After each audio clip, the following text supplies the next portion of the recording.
Então, boa noite mais uma vez, meus irmãos e minhas irmãs. Hoje, quarta-feira, dia 27 de novembro. Hoje é um dia quente, então talvez no vídeo alguém ouça um ventilador, não se espante.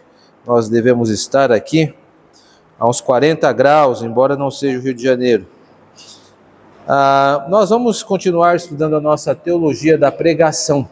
Nós estamos trabalhando com esse tema há um certo tempo, com alguns artigos do livro A Arte e Ofício da Pregação, que é uma coletânea de vários artigos, onde vários homens que trabalham com a pregação tiveram a oportunidade de dar alguns direcionamentos.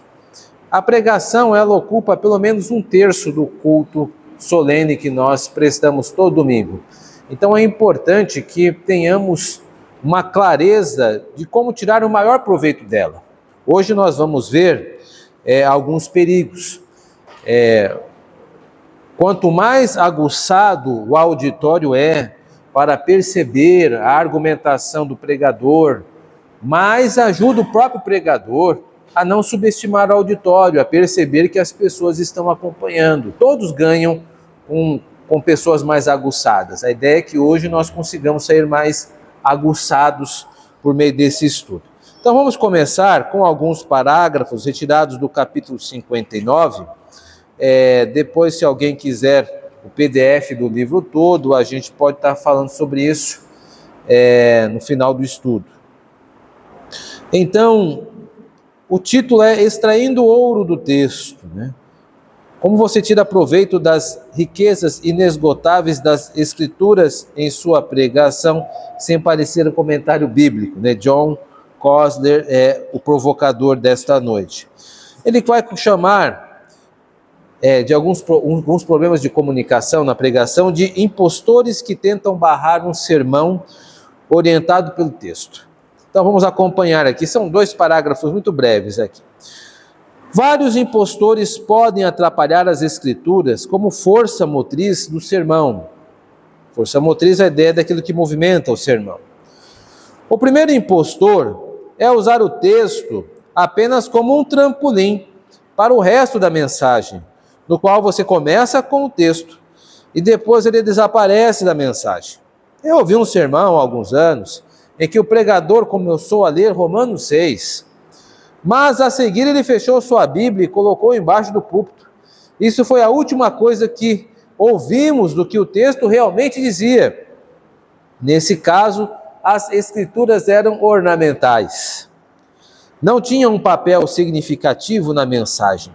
Em nenhum momento ele mostrou como os pontos principais e os subpontos se relacionavam com o texto.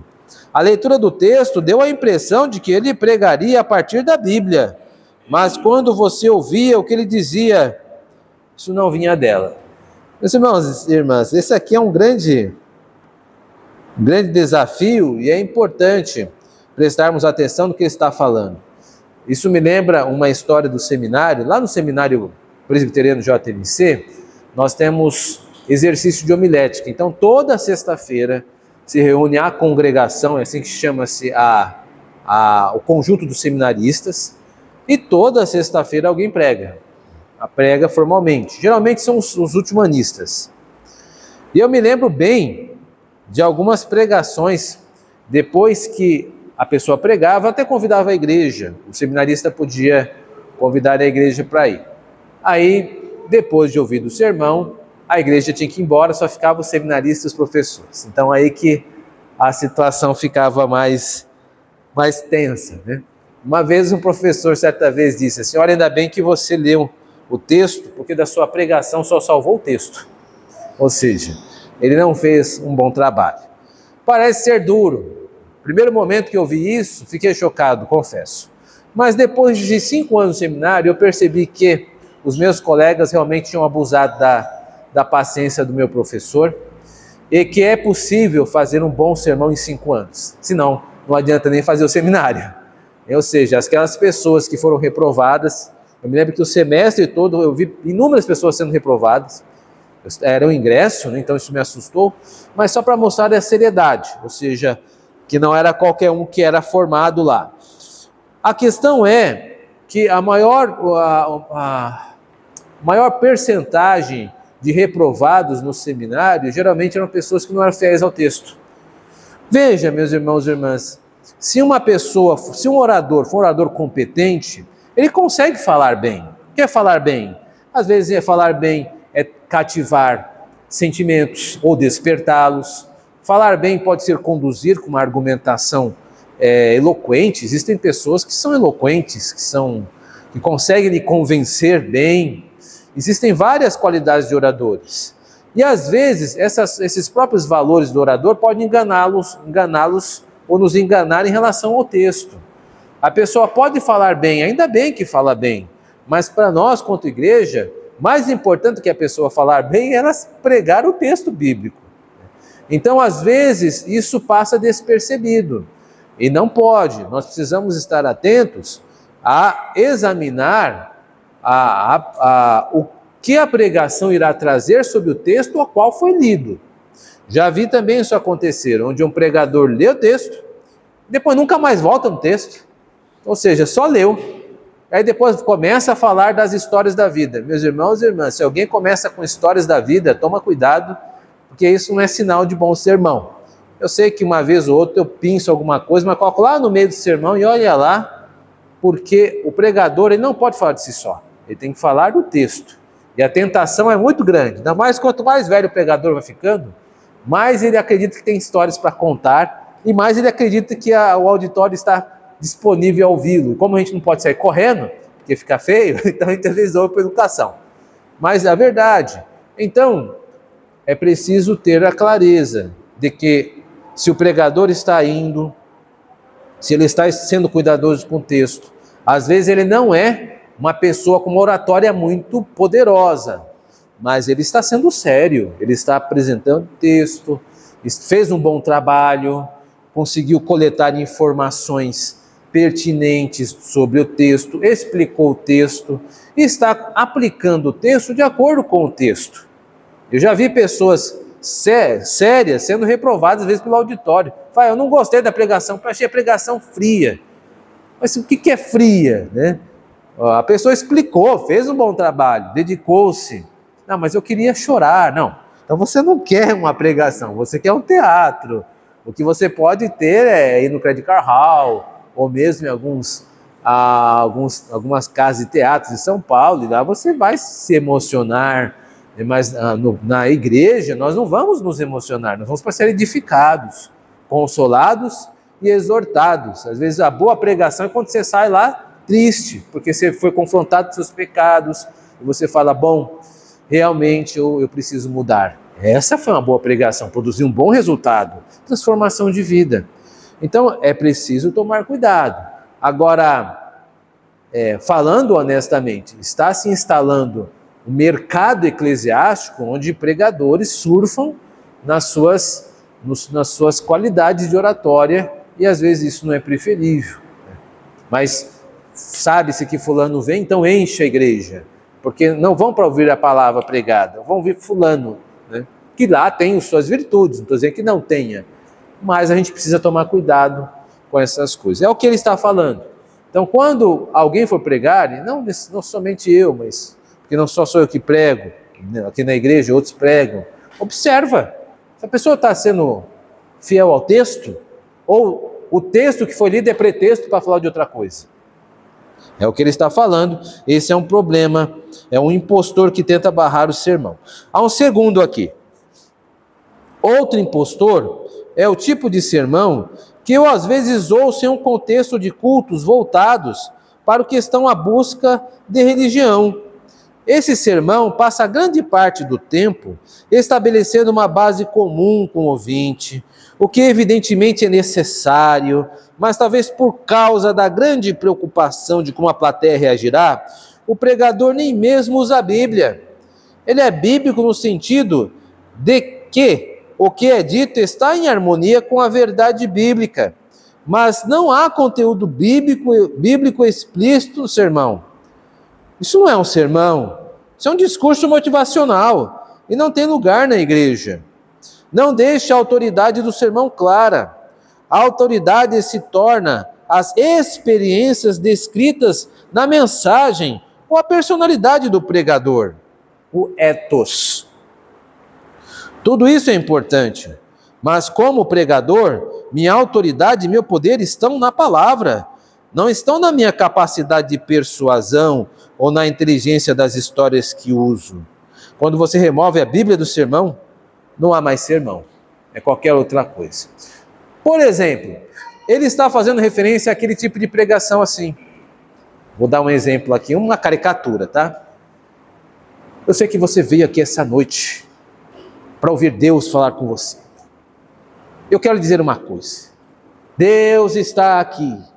E hoje, não amanhã, não ontem, hoje o Senhor vai falar com você. Certamente as coisas estavam difíceis, mas está na hora de mudar. E você veio aqui no lugar certo. Você veio para mudar. Tá vendo? Se eu ensaiar mais, eu consigo abrir umas 4 igrejas. Gente, isto aqui enche igreja. Porque é aquele discurso meio discurso nariz de palhaço. Cabe qualquer coisa. Até em ofício fúnebre. Né, pessoal? Vai, festa de criança, celebração de casamento. Porque não falei nada. Na verdade, o que eu falei foi generalidades. Platitudes, que alguns vão falar. Generalidades. E isso tudo não é para pregação. Agora, comove. Às vezes a pessoa está passando uma situação difícil, brigou com o patrão, ou brigou com o cônjuge, ou aconteceu um infortúnio em casa, que isso acaba mexendo com a nossa vida, aí vem para a igreja e a pessoa fica encantada. Mas isso é artifício, isso é deslealdade. Então isso não é pregação. Isso é, como chama, talk show. Né? A pessoa se torna um talk showman, um showman. A igreja não precisa disso. Então a pregação é, irmãos, vamos abrir o texto. O texto está escrito assim. E mostra o que o texto está escrito. O autor quer isto. Daqui dá para tirar isso. Então, tomemos cuidado, né? Então, algumas pessoas pegam o texto, leem o texto, não tem nada a ver com o que está sendo dito. Em outros momentos, a pessoa nem o texto aqui pega. Ele vai navegar por generalidades para tentar comover a plateia. E às vezes comove. Eu já vi gente muito boa, treme a voz, dá pulinho. Olha, o camarada ensaiou muito e o pessoal vai com ele. Então tomemos cuidado, né? Essas coisas encantam por algum momento, mas vai chegar um dia que a igreja vai falar muito bem, mas eu gostaria de hoje ouvir a pregação. E aí essa pessoa vai perceber que esse homem não tem nada, e aí vão embora, né? Eu espero. Eu espero. Dito isso, nós vamos ainda avançar. Esse é um tópico que ele vai insistir nos erros dos pregadores. Porque os sermões involuntariamente se afastam do texto. Então vamos ficar observando isso.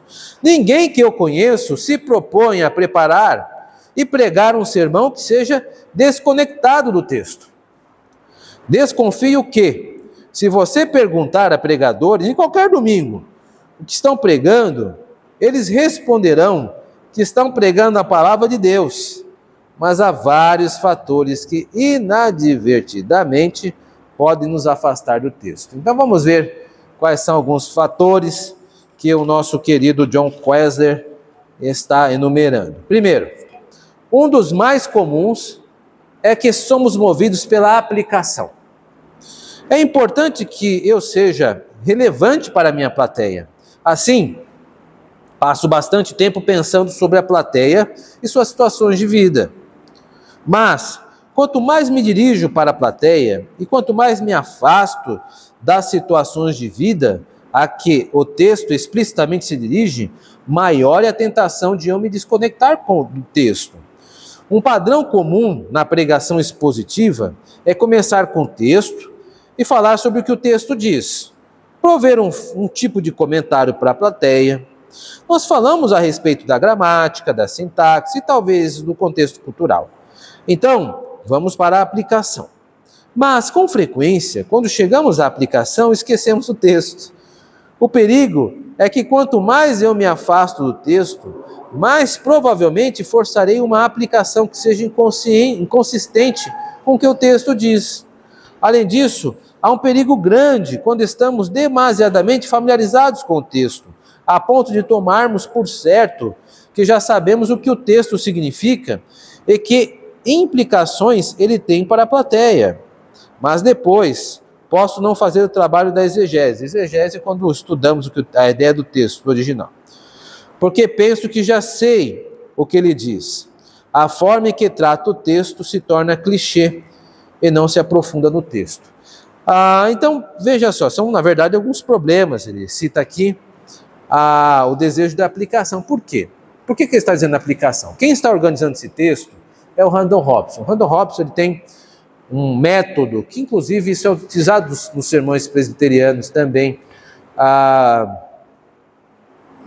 que pode ser explicação, ilustração e aplicação.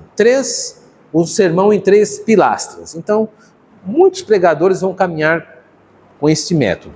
Ele explica o texto, nesta explicação ele apresenta, ele destaca curiosidades, ele conecta as pessoas sobre o que estava acontecendo na época. Então, isso geralmente numa pregação tem. Segundo, depois disso, um segundo trabalho que o pregador faz é ilustrar.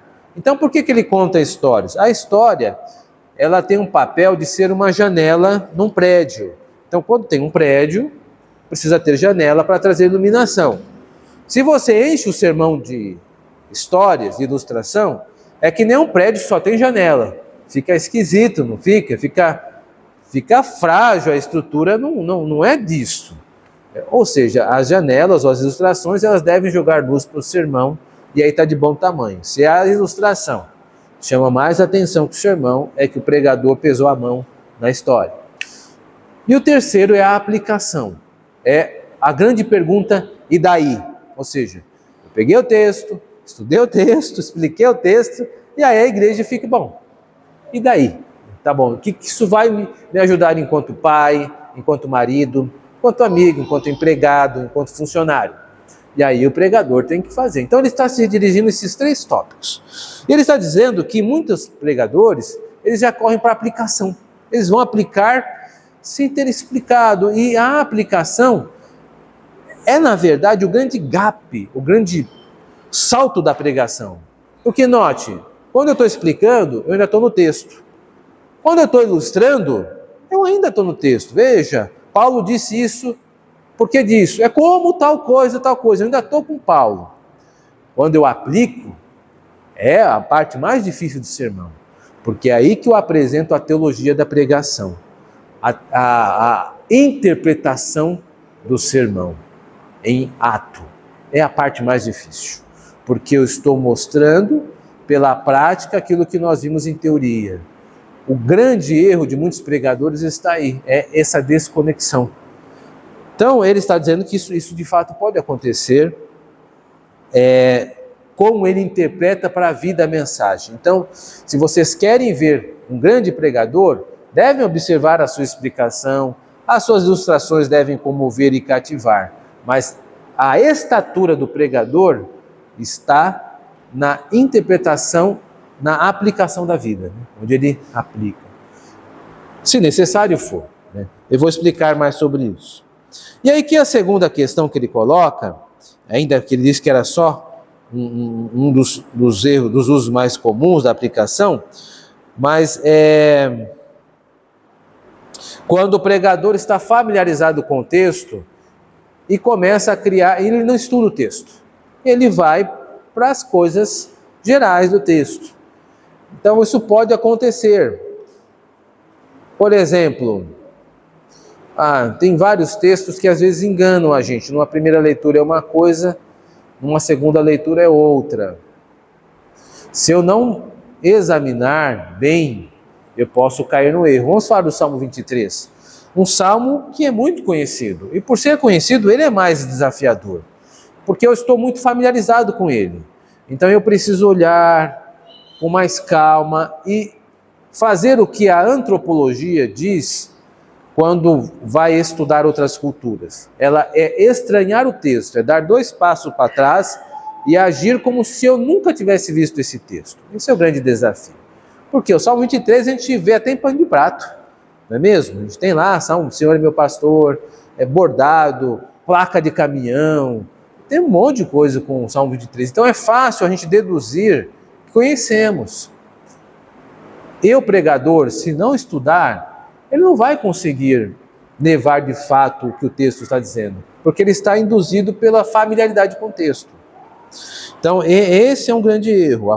Por isso que o pastor, ou pregador, ou aquele que for levar a mensagem, precisa estudar muito. Ele estuda, às vezes não vai levar tudo isso para o púlpito, mas ele estuda o suficiente para dizer: uau, eu realmente sou um ignorante, eu não sabia disso tudo. E quando ele percebe que não sabia disso tudo, ele sobe no púlpito com mais modéstia, porque ele sabe que vai dizer apenas uma percentagem daquilo que de fato estudou, que ele selecionou, e que há muito mais, inclusive, que ele não sabe, que vai trazer da igreja. Então é isso que ele está dizendo, que é um dos erros comuns que ocorrem, né? Porque ninguém diz assim: oba, vou induzir todo mundo ao erro. Não, as pessoas querem pregar com piedade, mas elas acabam se deixando levar. Segundo, também há a tentação de montar um cavalo de estimação. Essa aqui é interessantíssima, escutem só.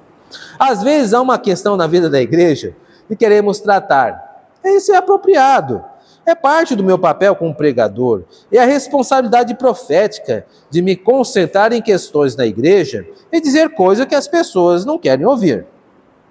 O problema surge quando estamos tão focados em tratar uma questão que falhamos em perceber que o trecho que estamos usando, na verdade, não trata dela. Recentemente eu estava pregando em uma igreja que frequentei e estava preocupado com o que parecia um espírito de legalismo. Meu texto era 1 Samuel 16, a unção de Davi por Samuel, em que o Senhor olha para o coração e não para a aparência exterior. Em um dos meus pontos, entrei por um caminho de aplicação que eu achava que era muito bom. Gostei dele porque estava próximo da minha preocupação em relação àquele contexto. Mas quanto mais eu refletia sobre o que o texto estava dizendo, mais eu percebia que ele não tratava da questão com que eu estava preocupado. Eu havia virado o texto às avessas para fazer a minha observação. Tive de voltar atrás para reescrevê-lo. Acabei não dizendo o que eu queria dizer. Mas isso é uma coisa boa. Isso é deixar o texto controlar o que a mensagem diz. Há duas vantagens nisso. Primeiro, se você deixar o texto controlar a mensagem, mais cedo ou mais tarde você tratará de todas as questões problemáticas da igreja. Segundo, ninguém pode culpá-lo por isso. O que ele quer dizer? Quer dizer que é natural que cada um de nós tenha um tema de estimação, alguma coisa que nós gostemos. A igreja precisa de mais paz. Que bom seria se falássemos mais sobre esse assunto. Não, os jovens, eles estão tendo muita ligação com o mundo, precisamos de alguém que pregue sobre santidade. Eu acho que isso tem que ser levado a sério. Ou o amor, não, as pessoas precisam ouvir sobre o amor de Deus. Deus ama, não tem problema, você pode gostar desses temas. Agora, nós não podemos deixar que isso controle a mensagem. Então, às vezes, não sei se você já chegou a ver isso, tem pessoas que vão pregar, e prega, aí vai lá, chega o amor de Deus. Aí prega outro assunto, outro texto, o amor de Deus. Pega o outro texto, volta sempre no amor. São pessoas que se deixam controlar mais por seus humores do que pelo texto. Então é preciso tomar cuidado, né? Vira e mexe, até as palavras, o repertório é o mesmo, né? Então ele está dizendo que isso é um erro comum. Então eu preciso olhar para o texto e dizer, bom, o que esse texto está dizendo de fato? Nem sempre é fácil. Várias vezes eu me aproximei do texto e pensei, a igreja precisa de uma palavra de consolação, um exemplo. Aí quando eu ouvi o texto, estudei, fiz exegese, falei, vixe, é totalmente inverso. O que está dizendo aqui é um texto de exortação. Bom, já trabalhei até quinta-feira, não é agora que eu vou mudar. Então vamos com esse texto mesmo. Então várias vezes isso aconteceu. Então vamos pregar o que o texto diz. Então eu entendi que foi a providência que me auxiliou no trabalho, e é isso que Deus quer que seja entregue para a semana, e é isso que vai ser entregue, né? Então isso acontece frequentemente, e é bom quando eu percebo esse erro, porque eu não posso pegar o texto e transformá-lo em minhas ideias. Ou seja, o que eu quero dizer com isso?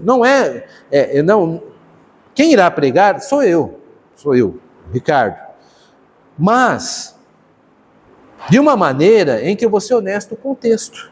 E dizer o que o texto está dizendo da minha maneira. Claro que se uma outra pessoa, um João, um Raimundo, viesse pregar sobre o texto, ele ia dizer o que o texto diz da forma do Raimundo. Agora, eu vou dizer do meu jeito o que o texto diz. Dá para dizer o que o texto diz? Claro que dá. A nossa confissão de fé, no seu capítulo 1, na seção 9, diz que todo o texto da Bíblia só tem uma interpretação. E eu preciso, como estudioso, observar qual é ela e dizer, é isso que o autor está dizendo. E aí, a partir daí, trazer para o século XXI e levar ao auditório. É isso que o autor disse, é isso para nossos dias. Muito bem, meus irmãos, então tomemos cuidado, né? Hoje em dia tem essas questões, notem os pregadores, não é pecado você observar. Eu acho que você tem que trazer papel, tem que trazer caneta para a igreja, presta atenção. A argumentação do sermão, geralmente, ela é seccionada. O que é uma argumentação seccionada? É quando eu digo assim, vou mostrar 2 maneiras de servir a Deus de forma justa. Um título exemplo. Primeira maneira, aí eu vou ter uma argumentação. Aí você anota. Interessante, versículo tal, ele fundamenta em versículo tal. Primeiro ponto, ele organiza. Como é que o pastor organiza as ideias, o pregador organiza suas ideias? Ele está sendo dedutivo? Nós já falamos o que é dedução. Dedução é quando eu dou a ideia, né? Por exemplo, vou dar uma ideia, né? Homem não chora, um exemplo. E aí começa a explicar porque o homem não chora. O homem não chora porque ele tem que ser o primeiro da casa, tem que ser o mantenedor. Estou só fazendo uma colocação, então não estou dizendo que o homem não chora porque eu choro. Não é isso, mas eu estou dizendo que essa é uma expressão dedutiva. Eu posso usar um caminho indutivo. Eu gostaria de saber se o homem chora. Vamos investigar o texto? Caminha comigo, vamos ver se a gente chega lá. Ou seja, então agora o sermão é uma forma indutiva. Eu estou levando você e no final nós vamos chegar a uma conclusão. Então, eu preciso entender se o pregador está me conduzindo. Se ele está conduzindo, eu preciso saber como que ele está conduzindo. São argumentos da atualidade, são argumentos históricos, são argumentos culturais, são argumentos retirados da literatura, são argumentos retirados do cânon da Bíblia. Eu gosto muito de utilizar o próprio cânon para dar cultura bíblica para a igreja. Então é interessante quando eu trago alguns personagens do Antigo Testamento. Porque, infelizmente, eu sei que muitos irmãos não leem a Bíblia como deveriam ler. Então a igreja é o lugar onde nós precisamos ser enriquecidos disso. Então, às vezes eu trago uma fração de como um personagem agiu e isso vai enriquecer a cultura bíblica da igreja. Então, isso é importante, um trabalho a longo prazo. De qualquer forma, traga, analise e veja. Né? E aí você vai perceber. Quando alguém lê o texto, pulou do texto. Você fala, pulou, esqueceu o texto ali, nem voltou nele. Ou seja, o que falou não tem nada a ver do texto. Às vezes o texto está falando sobre outra coisa, e a pessoa, mas o amor de Deus. Não, a gente precisa ter essa percepção, senão a gente vai ser enganado. A gente precisa ser treinado na igreja, e é aqui que nós estamos sendo treinados, sabe? Vamos agora para um último texto, é o texto do nosso querido colega presbiteriano, Timothy Keller, pregando o inferno em uma época de tolerância. Então, ele vai tratar aqui de como ele lida com temas difíceis, né? Para auditórios difíceis, ou seja, nem sempre você vai falar da palavra com pessoas cristãs, com pessoas que têm ouvidos amistosos, né? Às vezes você vai conversar com pessoas que se dizem cristãs, mas bebem fazem uma leitura diferente, como os liberais. Vamos acompanhar. Como pregar o inferno a pós-modernos? Em contraste com os tradicionalistas, a pessoa pós-moderna é hostil até mesmo à ideia de inferno. Pessoas com a cosmovisão mais secular e pós-moderna tendem, 1. Ter somente uma crença vaga no divino, se é que tem. E 2. Pouca percepção dos absolutos morais, mas antes um sentimento de que precisam ser fiéis aos seus sonhos. Tendem a ser mais jovens, de origem católica nominal, de origem judaica não religiosa, oriundos de igrejas denominacionais protestantes históricas liberais, do oeste e nordeste dos Estados Unidos e de origem europeia. Quando prego o inferno a pessoas com essa cosmovisão, descobri que preciso usar 4 argumentos. Vamos lá. Primeiro, deixa eu explicar. O que é pós-modernidade? Bom, dificilmente você vai encontrar alguém que vai dar uma resposta exatamente definidora, tudo mais. De forma geral, há um grande grupo de estudiosos que dizem que nós estamos nesse período pós-moderno. A modernidade seria aquele período de invenções, de fábricas, de grandes descobertas, né? E alguns historiadores vão fechar em algumas datas, não vou tocar nesse assunto. Mas é só para ter uma clareza de que hoje alguns acreditam, vão usar esse título, nós estamos na pós-modernidade. Alguns vão chamar de modernidade tardia. É só para ter uma clareza que é a nossa época. E como ele constrói essa época? Uma época hostil ao inferno. Por quê? Porque é hostil à ideia de Deus como um Deus pessoal. Por exemplo, acho que uma coisa que capta bem, não sei quem assistiu, o Kung Fu Panda. Eu tenho criança em casa, me perdoe. Então, é interessante como alguns elementos religiosos aparecem em desenhos infantis. Então, eles acreditam ao universo, algumas manifestações nas histórias das pessoas. Parece tolice, mas eu já vi pessoas adultas se referindo aos acontecimentos da sua vida, assim, o universo me trouxe você, o universo me trouxe isso. Então isso é um jargão comum. Ou seja, qual que é o problema disso? O problema disso é que não é um Deus pessoal. O que é o universo? Uma força cósmica, né, que governa, né? Isso também está presente em outras obras cinematográficas. Então uma ideia vaga de Deus. Ou também uma percepção baixa de absoluto moral, né? Elas precisam ser fiéis aos seus sonhos. Então são pessoas que têm uma lealdade com os seus apetites e com as suas inclinações. E às vezes não tem argumento para rebater. Vou dar uma ideia. Eu estava numa reunião de pais, isso de fato aconteceu, e uma das mães dos seus filhos disse o seguinte: eu não sei o que fazer com meu filho, porque ele diz assim, mãe, eu vou fazer isso porque o meu coração pede. E ela olhou e falou, filho, se é seu coração, então faça. Fofo, né? Parece uma conversa afetuosa, mas eu olhei aquilo ali, observei e falei, mas o coração? Uma criança deixa eu contextualizar um pouco, 14 anos, coração manda, e o pai não tem a menor forma de barrar isso, não tem um argumento. Não falei nada porque o filho não era meu e não tinha intimidade suficiente para intervir. Mas a questão que se colocou a pessoa se tornou refém do coração de uma criança de 14 anos. O pai não conseguiu fazer nada. Porque a doutrina que ele segue impondera o filho. Porque o filho diz, o meu coração manda, e quando o coração quer, o coração quer. Essa é a filosofia. E aí o que nós devemos dizer? Olha, seu coração pode querer muito bem, mas quando você estiver debaixo do meu teto, quem quer as coisas aqui, quem vai mandar aqui sou eu. Quando você for maior de idade, trabalhar para conquistar suas coisas, que esse teu coração que bate no seu peito, aí você pode tomar decisões melhores. Até então, a coisa que funciona desse jeito, que é arbitrário, não é arbitrário, você está tomando as rédeas da situação, está governando a cabeça do seu filho e da sua filha. Ela não é um igual a você, ela é igual a você, quanto bípede, quanto humano, mas seu filho ou sua filha não é maduro como você. Ora, isso até em catálogo do IBGE sabe disso. Um menino de 18 anos, até de 21 anos, embora ele seja civilmente capaz para algumas coisas, mas ainda mora debaixo do seu teto e tem o termo dependente. Então, aguenta aí, né, que você ainda faz parte desta casa e aí as maneiras como vamos governar sua vida, com certeza vai ter minha participação, porque pai e mãe precisam fazer isso. Eu estou dando um exemplo.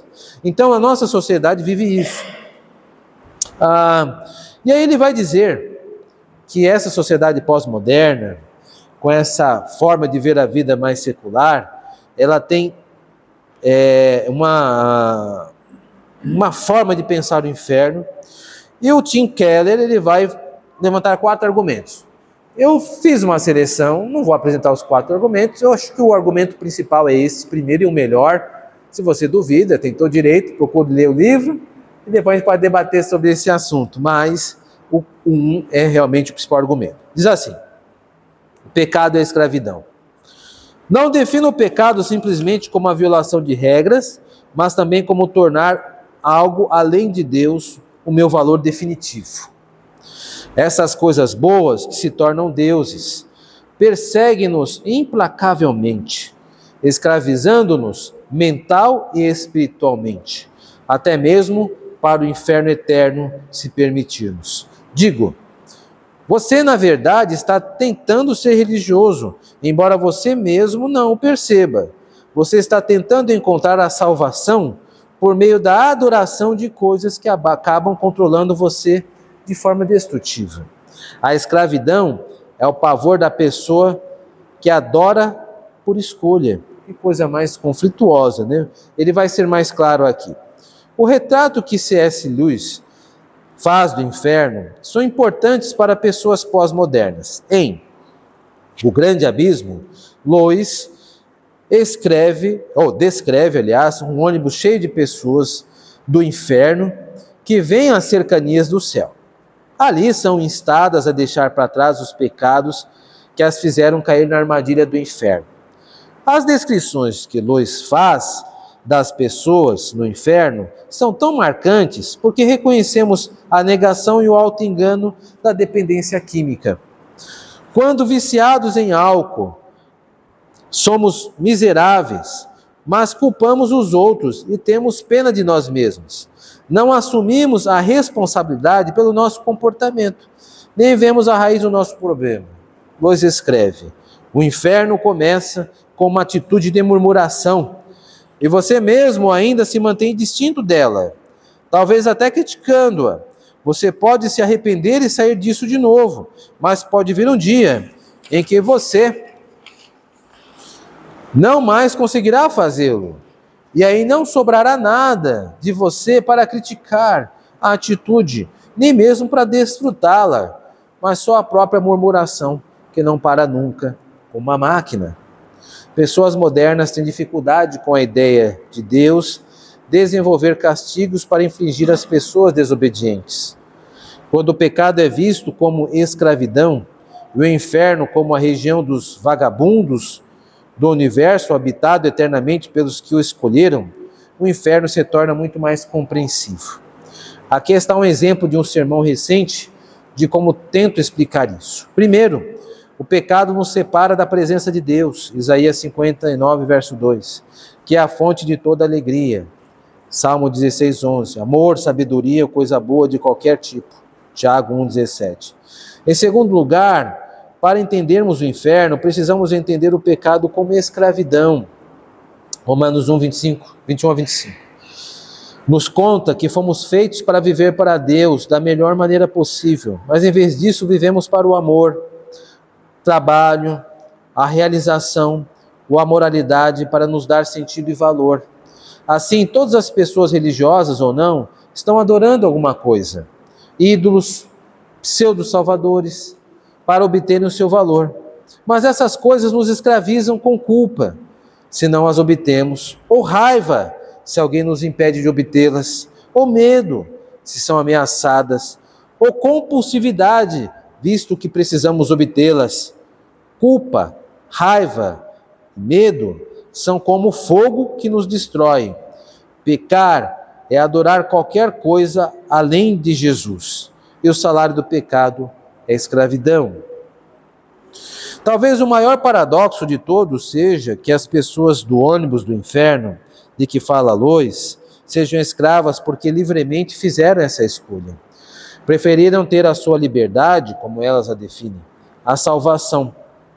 A ilusão implacável delas é que se glorificassem a Deus, perderiam a sua grandeza humana.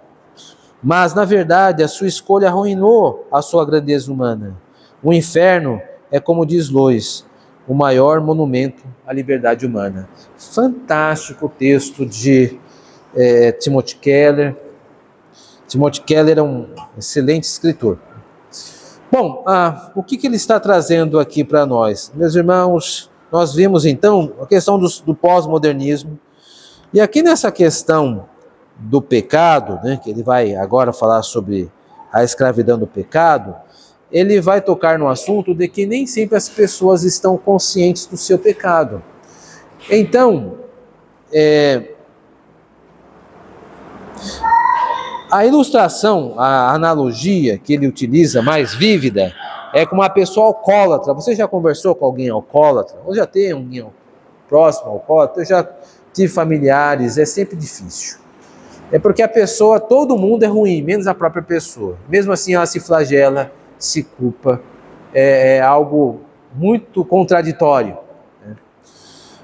E algumas pessoas agem assim por causa do pecado, outros tipos de pecado, como a luxúria. Já vi pessoas fugindo de casa, né? Aí você fala, fulano, que não faça uma coisa dessa, né? Não faz o menor sentido. Raciocina, pensa direito. Mas a pessoa está tão embriagada com o desejo que ela não vê nada mais do que a grande obtenção do seu troféu, da sua satisfação pessoal. Então isso pode acontecer, né? E ele coloca que isso acontece de maneira voluntária. São pessoas que adotam esse caminho e não se questionam, não se auto-veem, porque o pecado, ele é enganoso, como diz lá em Jeremias 17:9. Mas nós subestimamos o pecado, porque o primeiro que o pecado engana é a nós mesmos. Nós somos o principal objeto de engano do pecado. Por isso é sempre bom ter alguém do seu lado para fazer aquele checklist, aquela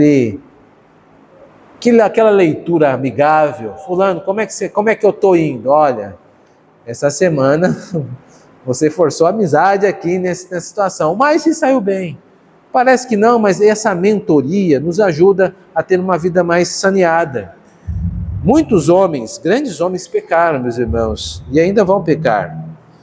E muitos deles pecaram, tiveram vidas destruídas pelo pecado, porque faltou alguém, ou eles darem abertura para que alguém os mentoreasse, ou os ajudasse, desse aquele toque amigo, né? Isso não é bom. A solidão, ela não se apresenta apenas fisicamente. Nós podemos estar todos juntos aqui, mas às vezes você tem uma grande solidão, onde você não permite que as pessoas se aproximem, que as pessoas digam ou coloquem algum aspecto da sua vida sob julgamento e você se sensibiliza demais. As pessoas não vão então fazer isso. E aí que a queda se avizinha. Porque se você não tem alguém para te dar um alerta, quando chegar no abismo, o que vai acontecer? Vai cair. É isso que o Timothy Keller apresenta aqui. Que o pós-modernismo, ele faz uma grande jogada aqui com a liberdade humana e o pós-milenismo, mas mostrando que o desejo de liberdade, na verdade, acaba sedando a pessoa. Ela escolhe a liberdade pensando que nisso está dando dignidade a si mesma, mas a maior dignidade que nós podemos dar nós mesmos é escolher devotar a nossa vida a Jesus Cristo. Muito bom, que Deus nos ajude, nós vamos debater um texto riquíssimo, ainda temos muito comentário hoje. Deus abençoe, um grande abraço.